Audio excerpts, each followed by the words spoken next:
سید عبدالجبار شاہ۔ سید عبدالجبار شاہ کے دور میں صرف ایک حکومت قائم ہوئی، مگر وہ بھی برائے نام رہی۔ لوگوں نے افراتفری اور داندلی سے تنگ آ کر یہ فیصلہ کیا کہ کسی شخص کو اپنا بادشاہ بنایا جائے۔ سب نے متفقہ طور پر سید عبدالجبار شاہ کو اپنا امیر منتخب کیا، مگر یہ لوگوں کی امیدوں کے مطابق پورا نہ اترے اور تھوڑے عرصے میں ریاست کے تمام باشندے ان کے خلاف ہو گئے، کیونکہ یہ قادیانی نظریات کے حامل تھے اور عوام کسی ایسے شخص کو ریاست سوات میں بھی دیکھنا پسند نہیں کرتے تھے۔ چنانچہ ان کے نظریات کے خلاف عام نفرت کا اظہار ہونے لگا۔ آخر کار ریاست کے علماء کرام کو یہ مسئلہ اپنے ہاتھ میں لینا پڑا۔ سب سے پہلے مولانا صندوقی بابا نے ان کے خلاف فتویٰ دیا، جس کی تقلید دوسرے علماء نے بھی کی۔ مولانا صندوقی بابا کے اس فتوے نے سارے ریاست میں خاص اثر کیا۔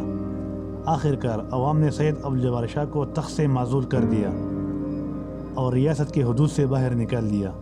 ان کی اس حکومت کا عرصہ تقریباً 2.5 برس رہا۔ میاں عبدالودود صاحب عبدالودود صاحب 1881 میں پیدا ہوئے۔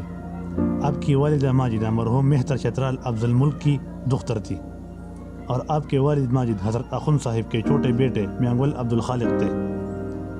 سوات کا آغاز میاں شہزادہ عبدالودود صاحب کے دور حکومت سے ہوتا ہے۔ آپ ہی کی وجہ سے سوات ترقی کی اس منزل تک پہنچا تھا۔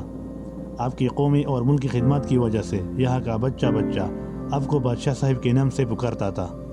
میاں عبدالودود نومبر 1918 میں قبل میں لوئی جرگہ کے ذریعے سوات کے بادشاہ صاحب منتخب ہوئے اور برطانوی حکومت نے بادشاہ صاحب کو حکمران تسلیم کر لیا اور 3 مئی 1926 کو سیدو شریف میں باضابطہ طور پر سوات کا ولی مقرر کیا۔ بادشاہ صاحب نے 1918 سے 1949 تک حکومت کی۔ سوات ایک خود مختار علاقے کے طور پر موجود رہا، یہاں تک کہ اسے 1969 میں صوبہ خیبر پختونخوا میں شامل کر لیا گیا۔ یہ 1849 میں قائم ہونے والی ایک مملکت تھی۔ اس کے بعد اسے 1926 اور 1947 کے درمیان برطانوی ہندوستانی سلطنت کے ساتھ اتحاد میں ایک شاہی ریاست کے طور پر تسلیم کیا گیا تھا۔ سوات کا خطہ 2000 سال سے زیادہ عرصے سے آباد رہا اور قدیم زمانے میں ادیانہ کے نام سے جانا جاتا تھا۔ سوات کے مقام نے اسے سکندر اعظم اور غزنی کے سلطان محمود سمیت کئی حملوروں کے لیے ایک اہم مقام بنا دیا۔ 2 صدی قبل مسیح میں سوات گندہارا کی بدھ تہذیب کا حصہ بنا۔ بانی ریاست سوات میاں عبدالودود بادشاہ صاحب اپنے وقت کا کامیاب ترین حکمران ثابت ہوا۔ اس نے صدیوں کی غیر منظم، غیر تعلیم یافتہ اور کسی کے سامنے سر تسلیم خم نہ کرنے والے قوم کو اتحاد و تنظیم کا سبق پڑھایا۔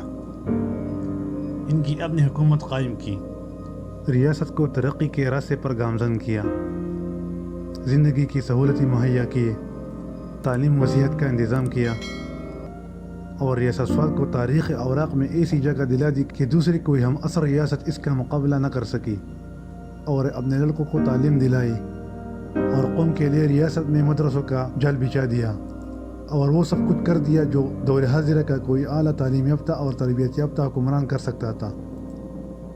تعلیم کی کمی کو وہ خود بھی محسوس کرتا رہا، اور جب حکومت سے دستبردار ہوا تو بادشاہ صاحب نے 63 سال کی عمر میں تعلیم حاصل کرنا شروع کی۔